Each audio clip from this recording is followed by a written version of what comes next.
Welcome, aspiring filmmakers of the new Hollywood generation. My name is Orlando Delbert. This is Hollywood Unapologetic. Today I want to speak about Filmmaking Essentials, film distribution, your film's return on investment, and the new Hollywood generation. If you haven't watched Filmmaking Essentials, Film Distribution Basics, Distribution Strategy, and the New Hollywood Generation, I'll have a link at the end of this episode for you to check out. I want to ask you, do you approach filmmaking as a business opportunity? I ask this because the most common obstacle I've seen is aspiring filmmakers' unwillingness to look at their film projects as a business opportunity. Many don't look at what they are passionate about as being a product. Yeah, I know. There's resistance to this line of thinking by us creative types. But here's the reality of it all. To make a good film, short or feature, requires money. The bigger the film, the more money it's going to cost. For most of us, the money to produce our films comes from the distribution end. Like most independent filmmakers, we produce our film and find a distributor. The distributor tries to find exhibitors, which in turn attempt to find an audience.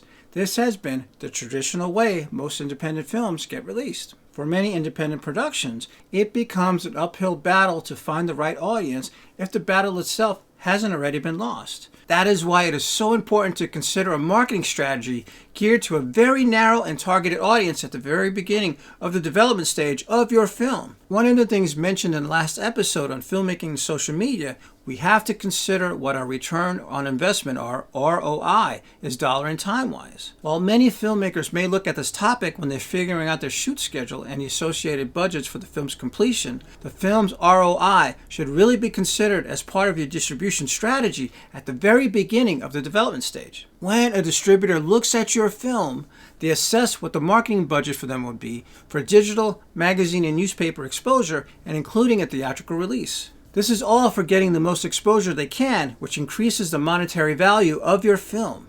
The higher the film's projected monetary value, the higher the revenue potential. This is also why it's important to begin your marketing strategy on social media early on to build a following and a support base. The more followers you and your film have, the higher the perceived value of your film, the easier it is for your film to market when your film is presented to distributors. Then they look at the estimated marketing costs, and based on previous projects in the current market, they estimate what the projected profits would be. If there were enough of a profit margin in it for the distributor, your film may be considered. When considering your distribution strategy, you have to consider these same things. You have to understand the potential revenue for your film and be realistic about it. And the trick is to figure out the low and high dollar value range of your film's potential revenue and make your film for less. That may sound obvious to some, but it may not be so simple. Many distributors will offer you an initial licensing fee, which is usually quite low, based on what they think you spent in your production. Oh yeah, never ever tell them how much your film costs to produce.